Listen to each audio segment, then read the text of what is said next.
Shalom, this is Levi Shore. Welcome back to Sweet Good Torah. We have an amazing teaching today. It comes from the Talmud of Yerushalmi in Masechta Brachos, and we also see it in the Eicha Rabbah. And it says that Moshiach will actually be born on Tisha B'Av. Now, what does this actually mean?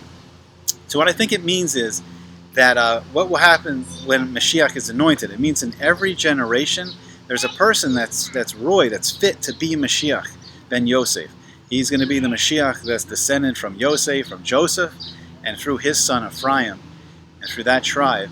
And this Moshiach will be the first, and then he'll begin the mission, begin the age of Mashiach, the age of Messiah, the days of Messiah, the days of Mashiach. And then the mission will be completed together with the help of Mashiach ben David, the descendant of David HaMelech, King David. Okay, so how is this Mashiach going to be born on Tisha B'Av? And I think the secret is that through the longing of the Jewish people, that we're crying out to Hashem, we're mourning, we're fasting, and we're crying over the loss of the temple, the two Beis HaMikdashes that we lost, that were destroyed on Tisha B'Av, and the longing for the Geula, the longing for the redemption from this exile. And through that longing, and through that crying, and through the fasting of the Jewish people, when we really want it, when we really desire it, that creates it creates this, I don't know if it creates the Ruach Elokim, but it's definitely going to be the reason why Hashem is going to put this Ruach Elokim into Mashiach, and he's going to get all this wisdom, and he's going to be able to lead us and teach us Torah and lead us into the Geula. So I guess like a big question, a lot of rabbis have talked about this, is like, why can we not cry? Like we have this Simsum Alev, we have this blockage of our hearts, that why can we not cry on Tisha B'Av? Why can we not feel this pain, this loss? And I think it's been so long. I mean, the second Beis HaMikdash was destroyed in the year 70 of the Roman exile. We're now in the year 2017 of the Roman exile. We've lived so long without this connection to Hashem. We've lived in this darkness for so long that we're used to it. We're even used to like the exile. We're used to like living in Arabia and in Europe and America and South America and Australia. We're so used to living in these places. And we lived in some of these places for so long. In Persia, I mean, the Jews of Persia were there.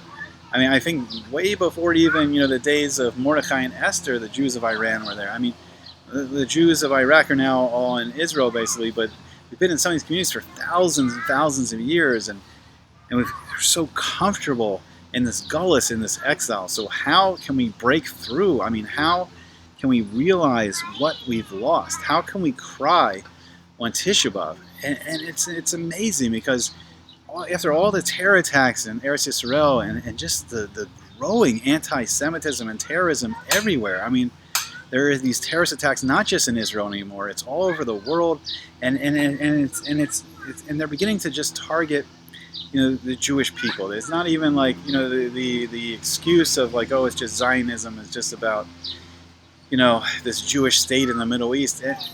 And why is that? I mean, we saw in the Parsha Devarim, which we just read on the past Shabbos, on Shabbos Chazon, we saw that Hashem specifically promised this again in Parsha Devarim to the descendants of Abraham, of Yitzhak, of Isaac, of Yaakov, of Jacob, that Hashem promised us this land. Hashem, the infinite creator, the one who creates life and gives life to all of us every day, he promised us.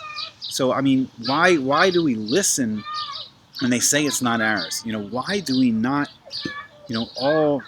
why are we so happy in this gullus? How are we so comfortable?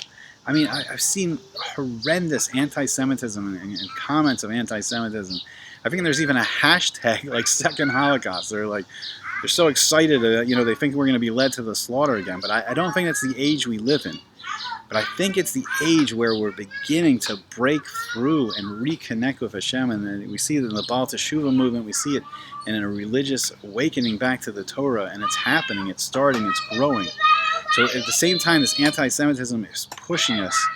We need to somehow break through this and see this lack of connection. I mean, I think we've all had personal moments where we've experienced great heartbreak in our lives. We've lost relatives and friends, and we cry, and it brings tears to our eyes at the loss of this great friend or this great relative that meant so much to us. And I think it's like, do we not feel that broken connection with Hashem?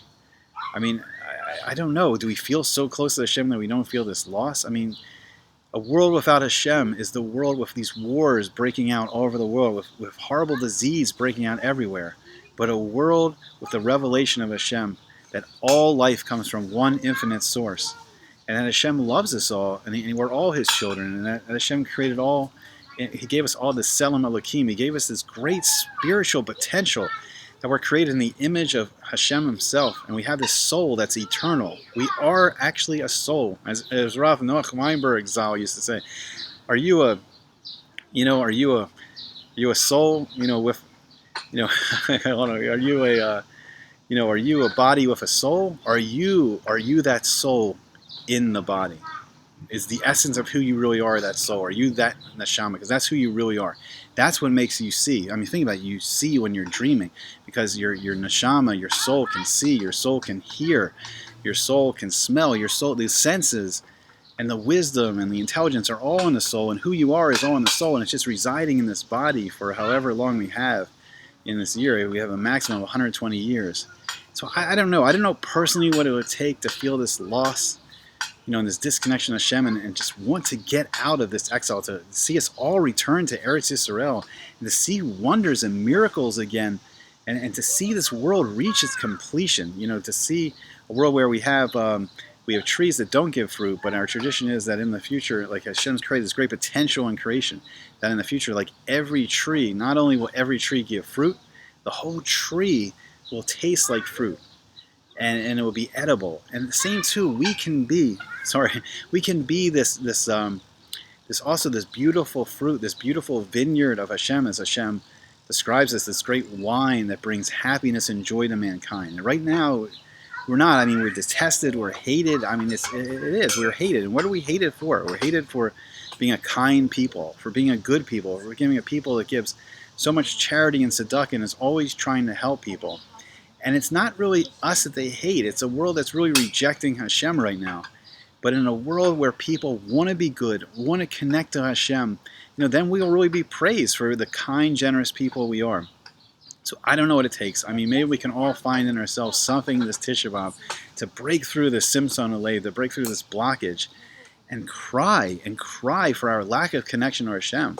We're in this gullus. I mean, even though so many of us, Baruch Hashem, they live in Eretz Yisrael, and that's great, but it's not there yet. We don't have a king leading us in the ways of Torah, teaching a great higher wisdom and morality within ourselves, and that can inspire all of mankind to that world that the Nevi'im have described, the world the prophets have described to us, a world of peace, a world where the lion lies down with the lamb. I don't know if I got that correct, but it's a land where even the animals, the predator animals, won't destroy anymore. They all live in peace, and the nations will, the famous, I think it's from Yeshaya, from Isaiah, where the nations will turn their swords into plowshares, into their spears, into pruning hooks, where these billions and trillions of dollars were devoted to the militaries and the war and destroying each other.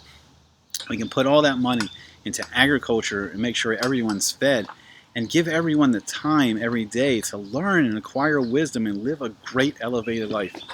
Let's break through, let's cry, let's mourn this Tisha B'Av, and let's bring the birth of Moshiach into the world. Okay, I hope you have a very meaningful fast, and I hope to see you again soon on Sweet and Good Torah. Thank you very much.